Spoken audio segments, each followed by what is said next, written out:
Buenas noches con todos. Eh, bueno, en esta oportunidad vamos a hablar acerca de dolor abdominal pediátrico, identificando el quirúrgico desde el primer nivel de atención. Eh, Mi nombre es Luis Miguel Guerrero Santín, residente de cirugía pediátrica del Instituto Nacional de Salud del Niño Breña.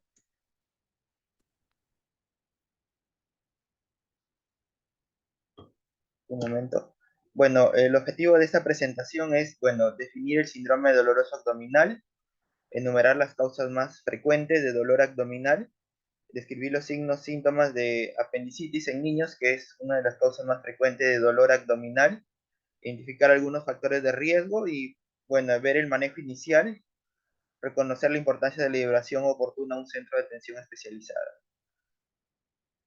Eh, bueno, el dolor abdominal en niños es, eh, es variable, eh, sobre todo, y tiene características, sobre todo, incluso por grupos de edad. En niños preescolares es distinto a un niño, o es distinta la evaluación a un niño que está en la etapa escolar, incluso adolescente, incluso adulto.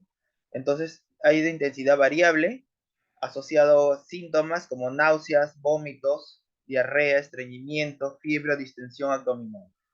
Con todo esto, generalmente va a venir a nuestra emergencia, a al centro de salud, va a venir con esto. Y nosotros como médicos como médicos de primer nivel de atención se tiene que distinguir qué dolor abdominal puedo tratar yo en mi centro de salud, qué dolor abdominal debo referir y por qué lo debo referir y en qué momento debo referirlo, porque eso es importante para el manejo, para tener un manejo adecuado, para que el paciente no se complique, sobre todo en pacientes pediátricos y preescolares.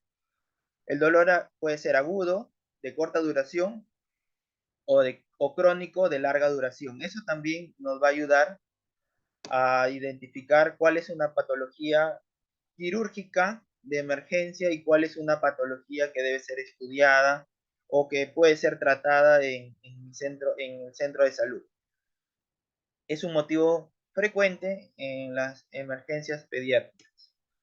Las causas más comunes de dolor abdominal tenemos gastroenteritis, estreñimiento en niños, trastornos funcionales del intestino, síndrome de intestino irritable, intolerancia a la lactosa, alergias alimentarias, reflujo gastroesofágico y, bueno, dentro de las causas quirúrgicas, apendicitis. La inflamación del apéndice, bueno, sabemos que el apéndice es un órgano pequeño en forma que se encuentra en la parte inferior del abdomen. Eh, es la causa más común de la apendicitis de abdomen agudo en niños. Bueno, en niños mayores de 2 años. Sin embargo, les comento que en el Instituto Nacional de Salud del Niño hemos tenido casos de pacientes que, que han sido lactantes, incluso de un mes, está reportado en una revista, se ha reportado también. Ojo, en niños menores de 5 años la apendicitis es un cuadro más difícil de diagnosticar a diferencia de los niños escolares, adolescentes y adultos. Es más complicado por el hecho por varias razones. En primer lugar, de por sí los niños menores de 5 años, en el momento desde que lo abordamos en la anamnesis es distinto a abordar un niño ya escolar, un niño adolescente o un adulto incluso. Entonces, esa es una de las principales causas. La causa más común de abdomen agudo en niños, bueno, la causa más frecuente que llegan generalmente a la emergencia es, perdón, los síntomas más frecuentes que llegan a la emergencia son con dolor abdominal, vómitos, y pues si es quirúrgico, generalmente después de las 24 horas puede aparecer fiebre. La apendicitis, bueno, la principal etiología es la obstrucción de luz apendicular, en este caso la hiperplasia de folículo linfoide, el cual obstruye la luz apendicular. Esto va a causar de que se encadene un proceso infeccioso que conlleve, si es que no se trata a tiempo, a una perforación, en este caso del apéndice, y pues a una peritonitis generalizada que puede comprometer la vida del niño. También existe la causa por fecalitos. Aquí, bueno, generalmente se dice que en adultos, sin embargo, también hemos encontrado en pacientes pediátricos fecalitos, cuerpos extraños. Por ejemplo, en el instituto se ha encontrado por un niño que se comió un pedazo de alambre que generalmente, bueno, le causó apendicitis. También se ha reportado incluso por ingesta de los niños. Hay etapas de la vida en el cual pues, pueden ingerir los dientes justo durante el cambio en esa etapa de, del cambio de los dientes. También por tumores, estenosis, generalmente neoplasias. No es común, pero sí se ha reportado. Sí se ha reportado. En el hospital hemos tenido casos de, un último caso, por ejemplo, en este mes, que también por un tumor carcinoide, que es un tumor frecuente. También por destrucciones, ulceración de la mucosa, que generalmente está asociada a infecciones sistémicas, reducción de la irrigación también, por enfermedades sistémicas que podrían causar también apendicitis aguda, y por parásitos, oxiuros, trichuris, trichura. Bueno, como les mencioné, la fisiopatología de la apendicitis aguda, en este caso es la obstrucción de la luz apendicular, la cual, bueno, en este caso, como vemos en la imagen, generalmente es por fecalitos o por obstrucción de folículos linfoides. Procesos virales procesos infecciosos hacen de que también se inflamen estos folículos linfoides y pues haya una obstrucción, lo cual va a desencadenar una acumulación de moco dentro de la luz apendicular y pues se desencadena un proceso infeccioso, se desencadena un proceso de edema, un proceso inflamatorio, lo cual conlleva al crecimiento de gérmenes. Este crecimiento de gérmenes, que generalmente son anaerobios y gran negativos, conlleva a que finalmente haya una isquemia, que es una necrosis, y pues suceda una perforación. Esta perforación va a causar una peritonitis generalizada y pues como sabemos va a causar ya un proceso más que puede comprometer la vida del paciente. Generalmente en niños pequeños es importante diagnosticar por ello a tiempo y poder derivar. ¿Por qué? Porque pueden llegar sépticos con un proceso de infección sepsis al hospital y pues incluso pueden entrar a UCI por cuadros de peritonitis.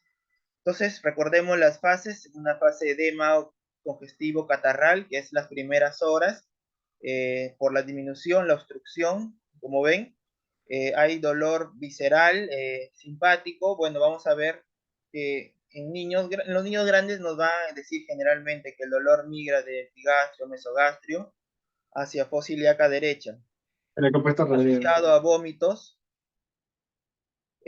Luego tenemos una fase supurativa, en el cual ya hay generalmente después de las 6-8 horas proliferación bacteriana y pues vamos a ver que hay proliferación de gérmenes, por ejemplo, E. coli, bacteroides, eh, fragilis, que son uno de los gérmenes comunes.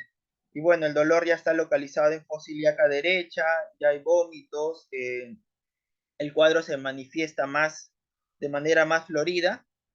Algo que tienen que tener en cuenta es que a diferencia de otro tipo de dolor abdominal causado por gastroenteritis, por otro tipo de causas de etiología, en el dolor abdominal causado por apendicitis, generalmente el dolor no se quita. Una vez que empieza, el dolor sigue, sigue, sigue, y pues el niño comienza a deteriorarse si no se interviene quirúrgicamente. Entonces, es por ello es importante que nosotros desde el primer nivel de atención podamos diagnosticar a los niños pequeños.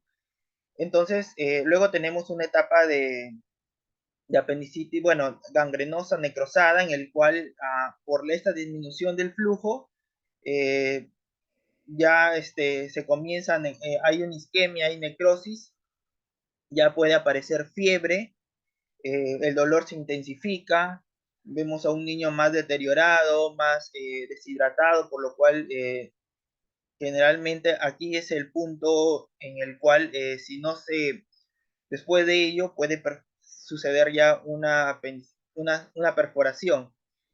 Una vez que sucede la perforación, bueno, el niño se comienza a deteriorar, hay sepsis, hay cuadros ya de peritonitis, que al inicio es localizada y luego es generalizada. Algo muy que tenemos que tener en cuenta es de que en los niños, eh, por el hecho de, en niños pequeños, tienen un deterioro más rápido que en los niños más grandes. Lo vamos a ver de aquí más adelante, les voy a explicar por qué. Bueno, los signos clínicos son dolor migratorio que inicia en epigastrio, sordo que migra fosa ilíaca derecha y luego se hace tipo cólico que aumenta con el movimiento.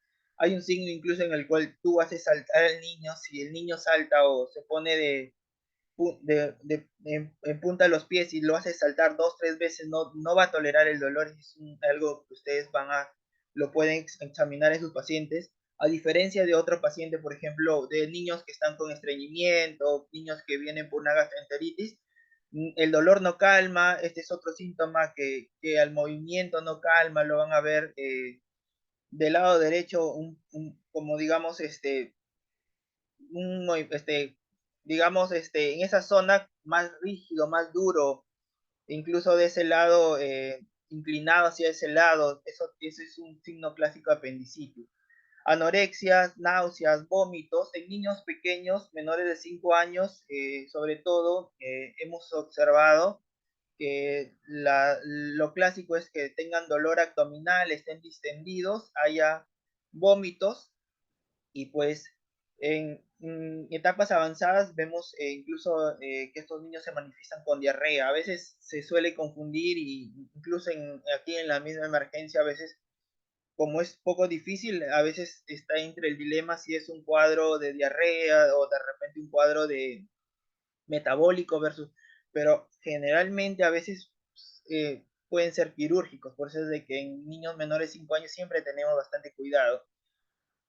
Estreñimiento, diarrea, generalmente debido a este proceso infeccioso, el movimiento intestinal se altera. En algunos casos se puede manifestar con estreñimiento, pero también con diarrea. Esto no es muy específico en realidad.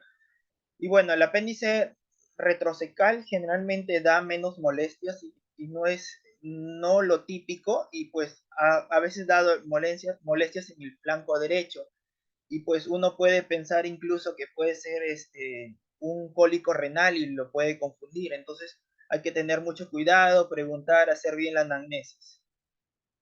Tenemos las triadas, como sabemos, dolor abdominal, fiebre, náuseas, vómitos, y también triada de hiperestesia, dolor, contractura muscular. Ahora, bueno, dentro de los exámenes físicos tenemos algunos signos más frecuentes que ustedes los deben haber leído, el de McBurney, el de Lanz, el de la CN, que nos podrían indicar la posición. El más clásico es el de McBurney, el de Rousing, que ustedes lo deben haber leído en su curso de semiología. Y bueno, estos signos nos permiten identificar, sobre todo en niños que colaboran, porque hay niños que a veces no colaboran. Entonces, uno con la anamnesis, eh, con, con la anamnesis y luego con el examen físico, el dolor, en niños pequeños si está distendido, el dolor a la palpación, incluso en niños pequeños, un tip que les puedo dar es que pueden examinarlo dormido de preferencia. Niños pequeños menores de 5 años generalmente no colaboran o no toleran que los examines despiertos. Lo que puedes hacer es ir hidratándolos. Te llega un paciente con dolor abdominal, vómitos, que sospechas de apendicitis, que puedes sospechar de un cuadro quirúrgico de apendicitis. Lo que puedes hacer es ir hidratándolo, el niño se va a calmar un poco, va a mejorar su estado, y cuando esté dormido lo puedes palpar. Esos niños menores de 5 años que no colaboren, niños de 2 años, 3 años, lo puedes palpar y pues con eso podrías diagnosticar y pues si es que durante la palpación ves que hay resistencia a pesar de que esté dormido en el lado derecho, en el cuadrante inferior derecho, hay dolor, el niño apenas lo tocas grita, pues probablemente se trate y con mucha certeza de un cuadro quirúrgico. Entonces todo eso tenemos que ver. Ahora en cuadros más avanzados generalmente es un poco más, se, generalmente se puede diagnosticar más fácil incluso, pero estos tips que le estoy dando les pueden ayudar mucho, sobre todo para poder diagnosticar rápido. Nosotros tenemos un paciente que sospechamos, sobre todo menores de 5 años, lo importante es poderlo derivar a tiempo para poder tratarlo quirúrgicamente. Dentro de exámenes auxiliares, como bien se dice, son auxiliares, no son exámenes determinantes. Sobre todo lo digo por la ecografía, porque muchos se guían de la ecografía y pues normalmente la ecografía no es determinante. Hemos tenido casos en que la ecografía ha dicho de que no es un cuadro de apendicitis, que la ecografía no ve el apéndice, que ve mucho gas, entonces meteorismo intestinal, entonces cuando pero en el examen físico tiene cuadro de apendicitis. Lo mejor, en realidad, para diagnosticar una apendicitis, incluso en niños, es el examen clínico, cómo empezó el cuadro, cómo ha ido evolucionando. Si tenemos muchas dudas, en el caso de primer nivel de tensión hay que referirlo para poder tener la opinión, en este caso, de cirugía pediátrica. El hemograma nos puede servir, pero les comento, por ejemplo, que cuando el apéndice generalmente el apendicitis está en las etapas iniciales, en algunos casos, por ejemplo, la leucocitosis no es muy marcada, incluso hay pacientes con leucocitosis normal. Lo que sí nos puede ayudar a veces generalmente es la neutrofilia, que va a estar elevada, y generalmente linfopenia hay. El PCR también es cierto, aumentado, pero no siempre se cumple también. Cuando el apendicitis está recién iniciando, no se nota un aumento del PCR, entonces hay que tener cuidado también eso. Examen de orina, generalmente puede haber piuria si es que el apéndice es pélvico, puede ayudarnos, y aquí también muchos se confunden con infección urinaria, entonces hay que tener cuidado con eso. No nos dejemos llevar por los análisis, sino por los síntomas clínicos, porque hay muchos pacientes que hacen PIURI y no necesariamente fue una ITU, sino que el apéndice estaba justamente pegado hacia la vejiga, y eso por traslocación puede producir también, en este caso, salir alterado. La radiografía de tórax, que nos puede indicar cuando el cuadro ya está avanzado, peritonitis por neumonía, la ecografía que ya les expliqué. Y pues la tomografía en niños no lo utilizamos en el instituto, no es, o sea, si bien es cierto, la guía, por ejemplo, de Jerusalén, que es una guía de apendicitis, menciona la tomografía como un gol estándar, en niños no lo utilizamos, generalmente utilizamos radiografía. ¿Por qué? Porque la tomografía se evidenciada en algunos estudios que este, que podría causar complicaciones como leucemia más adelante. Y bueno, y la laparoscopía, que es el procedimiento quirúrgico. En cuanto a los signos radiológicos, tenemos dilatación de asas, niveles hidroaéreos, sobre todo en el lado derecho, y los tomográficos, que no lo utilizamos, como les mencioné, apéndice engrosado mayor de 6 milímetros. Es importante identificar el cuadro de apendicitis porque nos va a causar complicaciones. Cuando está perforado ya nos va a causar un cuadro de peritonitis, lo cual nos va a llevar a un cuadro séptico. Y pues pileflebitis, por ejemplo, como vemos acá, no es muy común, pero generalmente se ha visto en niños que llevan a veces tiempo de enfermedad más de 10 días, 15 días. Hemos visto estos cuadros, en el cual incluso hacen accesos hepáticos, en este caso tromboflebitis del sistema venoso portal. Es raro, pero podría pasar sobre todo en pacientes que no son derivados a tiempo y que son tratados, no tratados de manera adecuada. Por eso es importante que se sepa derivar a tiempo. Bueno, y tenemos también gangrenas apendiculares, accesos. Si un niño tiene peritonitis, se predispone a que a futuro que podría tener dentro del primer mes acceso apendicular, accesos residuales, perdón, o cuadros obstructivos, que en realidad el cuadro de obstrucción por la peritonitis va a tener en realidad de riesgo toda la vida, que haga cuadro de obstrucción intestinal. Entonces hay que tener en cuenta eso. Bueno, como saben, en niños son situaciones especiales en gestantes y en ancianos. En niños, como saben, el cuadro no es típico. La perforación se da generalmente porque es más difícil de diagnosticar y el otro es porque el epipron es corto. Acuérdense, ese es un dato clave. Como el epipron es corto generalmente en niños menores de 5 años, el epipron defiende generalmente y crea como una barrera y pues plastrona en otras palabras el apéndice y todo lo inflamado que está a su alrededor del hilio. Pero en niños pequeños esto no cuenta con este mecanismo, entonces se complica más rápido. Así es. Entonces, bueno, no sé si hay alguna pregunta. Gracias por su atención.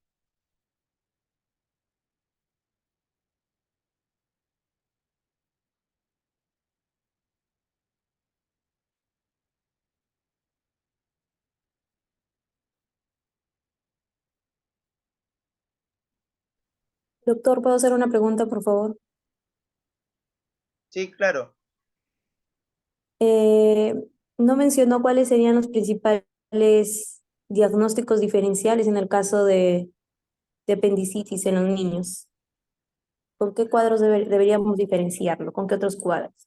Por ejemplo, hay una diapositiva acá que presenté al inicio.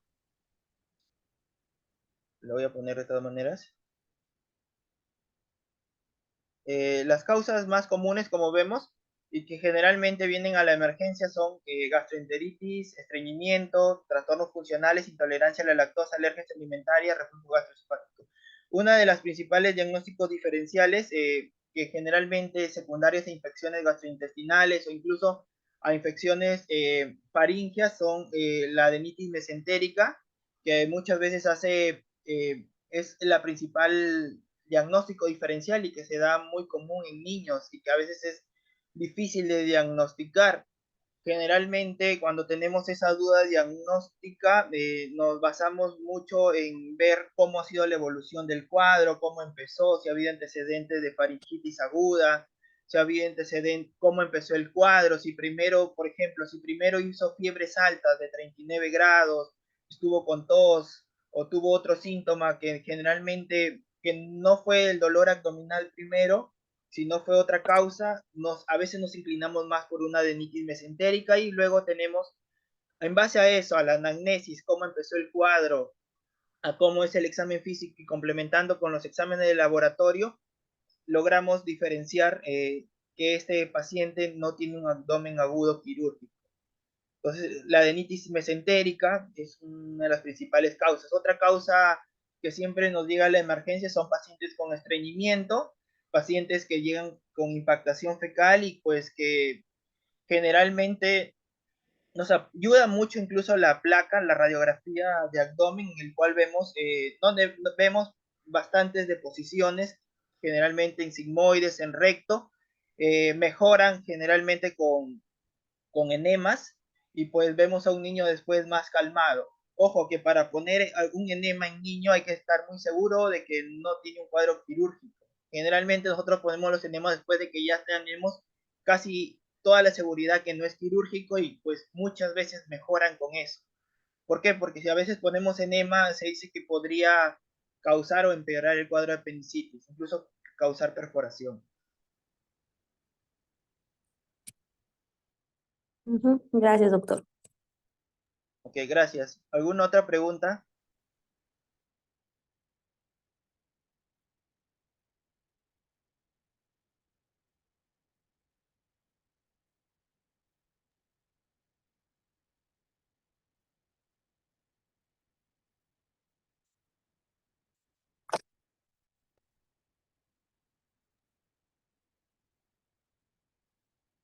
Agradezco mucho su participación. Bueno, en caso tengan alguna duda, estoy dispuesto a responderles. Pues les dejo ahí en el chat también mi teléfono en caso tengan alguna duda. Gracias.